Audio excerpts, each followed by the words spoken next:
Good afternoon, everyone. Welcome to the Grafton Television Studios at 26 Providence Road. I have a guest in studio, and she happens to be a candidate for the school committee, unopposed candidate for school committee, and her name is Laura Often. Welcome. Thank you, Bob. Thank you for having me. Oh, it was my pleasure. I always like having you in to sit and chat. It doesn't matter if you're reading books to the kids or if you're just coming in to chat. It's always a good time. Thanks. So how long have you been on school committee? I've just completed my 7th year, so I'm kind of off because I did a 1-year term filling in for somebody who left early, then 2 3-year terms, so I'm completing that, and then I'm running for the next 3-year term. Okay. And although I'm unopposed, I did want to come in and raise a little bit of awareness about the election because I know there aren't any opposed candidates, but voting is still super important. And I wanted people to have a chance to get to know me in case they haven't. Hopefully they have over the years, but there's always new people in Grafton, and just give them a chance to get to know who I am. Yeah, I'm glad you said that because you're right. I really got the impression that this election cycle has been kind of blah. Well, and I'll tell you, it's nice. You know, we've had some heated ones over the past few years, and I mean, this has been a tough year for everybody. So it's nice, and we have great people on the ballot. So that's terrific. But I still think it's important to get to know your candidates and give people an opportunity to get to know them. So here I am. Yeah. So we were joking around when you first came in about who knows who and who's visible in town, and you're fairly visible person. I mean, you're on the school committee. Yeah. You're involved in other activities. So for the people who don't know who you are or don't know anything about you, what would you like them to know? That's a good question. I would like people to know, first of all, I mean, I'm obviously very dedicated to the schools and the students. I ran originally 7 years ago, almost feels like a lifetime ago, after I was the PTG president for the North Grafton schools, and the principal at the time, Brenda Plate, she said, you should run for school committee. And I was like, what? No, I don't know. But it had always a little bit on my mind. My father was on our school board back when I was in high school, and he was an educator his whole life, and has always really inspired me. And both my parents were very involved in public service in their town. And one of my core values is I just think no matter what you do, no matter where you are, you should always try to leave something a little bit better than you found it. And you can do that in a variety of ways, but for me, that can be volunteering and public service. So it was during the first override, and I was sitting in the audience and listening to the finance committee and the select board and the current school committee. And I was like, I need to speak. I want to have a voice. And that was kind of what made me really want to get involved. But over the years, my thoughts and priorities have changed a little bit. I was really interested in social emotional learning for the kids. A lot of people focus on academics, which is super important, but I thought we were missing a little bit of the whole child, and of course, administration and the teachers, they also felt the same way, and that was one of my bigger priorities in the beginning, was to try to make that a priority for our schools. And now, and of course, you know, budget's always challenging for Grafton. And now I really kind of turned and really started thinking more about what equity means, and not just racial equity, but class equity, gender equity. How are we treating our students? Are they able to succeed no matter where they come from or where they go home to at night? So that's been kind of what I'm looking forward to kind of really diving into over the next few years. And the phrase social emotional learning, because when I was in the booth prior to Jack taking over school committees, I used to hear that phrase a lot. A lot. And I mean, I went to school before electricity, so I mean, it's, and I wasn't quite sure what that, could you fill in my lack of knowledge of social emotional education? That's a great question, and I can look about a variety of different ways, and some of it stems from my own personal experience as a child. I mean, I'm a little younger than you. We had electricity, but we were all in rows, and it was copying from overheads, and it wasn't really looking at people individually. And social emotional is really giving kids their growth mindset is a big something we talk about a lot in Grafton, instead of a fixed mindset. So you can't do something, you can't do it yet. Like, let's focus on what you can do. Let's think about how we can get to the next place. So really kind of calming down a little bit over the pressures. We've looked at some of our policies like homework. That was one of my bigger accomplishments, was really bringing to the forefront, what does homework mean in the district, and how are we looking at it, and what are we doing to these kids when we're piling on so much stress on them, and what can we do? So it's thinking about guidance counselors, and adjustment counselors, and we were finally able to get an adjustment counselor for the lower elementary schools, one for all of them, but that was a great step forward. So really just thinking about emotional health. Mental health is part of your education, and bringing it up and just thinking about anytime somebody kind of presents, thinking not just academically, but how is that helping them emotionally, and what can we do to make sure that that is growing just as much as their academics. Did that answer your question? No, that's really good. It gives me a lot more information. So if piling a student with tons and tons of homework is the emotional side, if I heard you right. Yeah, some.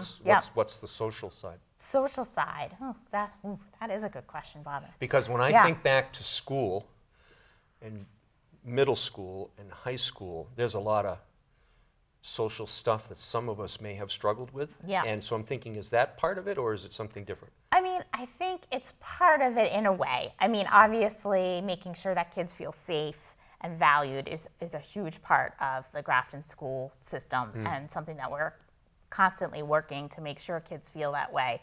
So I think it is. I think it's educating kids about how to treat each other, what words not to use, what words to use instead, how to be accepting, how to use social media, and all of that. There's a lot to navigate for kids these days. So really paying attention to that, and hopefully giving them opportunities to act that out. I mean, make mistakes, and being able to work with them to correct it. But I think it really comes down to making sure that people feel safe, valued, and are able to learn, and that their mental health is being taken care of just as much as their academic health. So it's not just bullying issues, it's a wide variety. A wide variety, yeah. Yeah. Interesting. All right, now I feel like I've learned something. Oh, good. Well, that's good. So you're unopposed, I and Mrs. Spinney is also unopposed. Yes. And then the other positions in town, Yes, they're unopposed. they are. Quite an interesting I know. dilemma. It is. So why do you think that is? Oh, well, I like to think that Liz and I are running opposed Are doing because such a good job. Such that a good job. There's no way we could compete, right? Exactly. I don't know if that's true. I think it's difficult to run for office. That might be part of it. I like to think, if you're feeling pretty good about how things are running, a lot of times people stand up when they're unhappy. A lot of times people like to wait till there's what they call an open seat. I mean, I can't begin to speculate, although I would think a little bit, and like I said earlier, it's exhausting. This pandemic has been exhausting. It's not easy. We're all going through a lot, and People are beaten down. And maybe right now we're just going to be engaged in a different way in our government, and we've seen that. That's been one of the blessings, if that's the right word, over the pandemic, is how many more people have been watching our school committee meetings. Sure. You can see them online engaging more. So that's something that's great, and that's a good segue into something else I'm pretty passionate about in my real life. I'm a communications manager for a food pantry, and communications is very important to me. And I do feel like I've had a good role in helping our school district communicate more. I think they do a great job. Dr. Cummings is fabulous, but I've been kind of there behind the scenes recommending and suggesting, and he was one of the first kind of just to get there. We have a Facebook page where he answers the questions. I mean, it's his page. I've assisted, but to answer people's questions in real time, and they're getting to talk to the top right there, and I think that's been super important, especially during the pandemic, and just even weekly emails or daily emails in the beginning about what's going on, and keeping people updated is really important. And I think as a school district and as a school committee especially, we've done a great job of that, and it's something I'm pretty proud of. But getting back to your question about why people aren't running, I mean, I do think we have great candidates who have stepped up, and we have people that have been experienced that are running again, and I feel grateful to them. And I mean, it's not an easy job. We don't get paid. It's been hard. This year has definitely been the hardest year I've ever had. And it's a commitment. And it's a commitment. You know, it's like it's definitely like a second job. And you have to you need time and you have to have a little bit of a thick skin, which mine has gotten thicker over the years. I definitely didn't have it when we started, for sure. So I think that people are just now starting to emerge from their homes or emerge from their shells. I'm thinking that might be part of it. It's like they stick their head out the front door and like, it looks safe. Yeah, maybe. Maybe. Yeah. I don't want to come Right. back out and join society. So Right. that might be part of it, too. It might be part of it. I mean, I just think it's been an extremely difficult year in so many different ways for people. So to think about adding one more thing onto that plate right now, when you've been either educating your children and trying to work, or balancing health issues, or dealing with loss, and we're still going through a trauma. I say that a lot, and you can't quite recover when you're still going through it. So. Yeah. It is. It's. I got the impression that it was almost harder to go through this pandemic than it was the days after 9/11. Yeah. And I hate to think that, because 9/11 was tough. It was tough. The pandemic has really just done a number on our minds and. Yeah, on our psyche. Well, Yeah. 9/11 we kind of banded together, Yeah. which helped a little bit, and Sure. and here we were told to kind of stay apart. Just ignore everybody. You know, so and we're people, and we Yeah. need each other, and then on top of it, like I said, job loss and Yeah. kids, and trying to have to educate them when they came remote, and you had to assist, and I mean all of that has been tough, and then the unknown, and all the misinformation that came out in the beginning. I think that it took a lot, and even just simple things like not being able to get your supplies that you usually get if you're Sure. like a type of person who likes to get those Clorox wipes. Ducks in a row. Yeah. Yeah, Get it, ducks in a row. Yeah. That can really take something out of you. So we are emerging, and I think we're lucky. I think we've seen a lot of good in Grafton during the pandemic. A lot of people kind of rallying to help each other, and I think our community's come out stronger. And I can't wait to see people again. Yeah, we Yeah. can hope. So when you are home at night and you turn off the food pantry job and you turn off the school committee part of your job, what are you doing then? What am I doing then? Married, kids, yes. house. Yes, I'm married to a select board member, so that has been an interesting turn in the family. So we're both very active. We try not to talk a lot about it. I have 2 children. One's in middle school, one's in high school, and we have a cat, and we have a new gecko. What's your cat's name? Silver. And And did you she's say a gecko? a gecko, a leopard gecko. How does that go with the cat? The leopard gecko is with my daughter. Oh, okay. So yeah, I don't know if the cat has quite realized. Figured it out. The leopard gecko is newish, so we're still trying to figure that out. But I like to read a lot. I really like watching TV and What just have you read relaxing. recently? Oh, what did I read? Oh, I never remember. When the Stars Go Out, I think, and it was a really good book. It was about a detective, and she finds missing children, and she had a loss of her child, so she ran away, and she wound up getting involved in a case. And I like kind of thrillers and detectives Do things. you watch the same kind of things on television? No, Something completely different. something completely different. Okay. Yeah. Such as? See? I don't know if I want to admit. No, I Guilty love. pleasure. I like. More often guilty Here, pleasures. They were- most yeah. people know this. I'm not going to hide it. I'm not ashamed. My guilty pleasure is General Hospital. Longtime fan, and I do Is it still enjoy it. on? It's still on. It's Okay, like all right. the longest running show, and In the world. I do really like it. I also like A Million Little Things is one of my favorites. Matt and I, that's my husband, we like to watch Big Sky. Mm-hmm. That's on Tuesday nights, so we can't always watch it live, but we record it. Are you Netflix or Amazon? Mostly Netflix. Okay. Yeah, All right. yeah. And then this one just popped into my head out of left field. Star Wars or Star Trek? Star Wars, definitely. yeah, Star Wars, definitely. Okay. All Yeah. right. Yeah, I don't know. And we also, we're big bowlers in our family. Oh, really? Yeah, Candlepin or 10-pin? 10-pin. Oh, nice. Yes. So Matt might not like me. He's in a league, so he bowls, but I like to also bowl. I used to do that. Yeah? Yeah, it's cool. Oh, nice. Yeah. Yeah.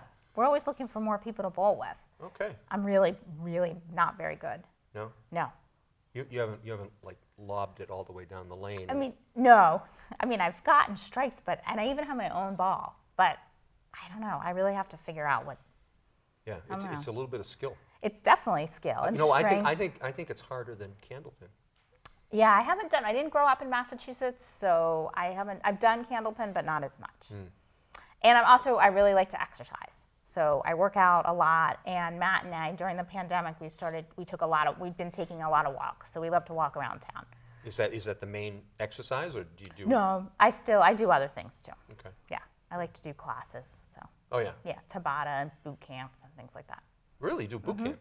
Well, yeah. I mean, it's not like what you do, but it's Yeah. pretty hard. I did it this morning You know, it's funny. I was trying to find a way to. to work in how you're. No, not that I do what I do. Uh-huh. I was trying to find a way to work in the fact that I see so many little kids with their backpacks Yeah. looking like they're carrying rocking. 100 pounds. Yeah. Yeah, and I'm not carrying anything near that, but I But thought, you're going like up hills and things, right? yeah. Yeah. And In it's- all sorts of weather. It's not about me. It could be though. We should. How about we? Yeah, Tell more about someday I'm you. sure that'll happen. Yeah. I'll end up on the other side of the camera. So I'll give you the last couple minutes to talk to the voters in Grafton, and when you do that, that's you over there. Oh, that's me over there. Yep. Okay. And All take right. it away. All right. Well, thank you, Bob, and thank you, Grafton. Thanks for all your support over the past 7 years. It is the biggest honor of my life to be on this committee and to have the opportunity to serve this town and especially our students. I couldn't be more proud of our school district this year, especially. And I really am looking forward to having the chance to serve another 3 years. I feel very fortunate for it.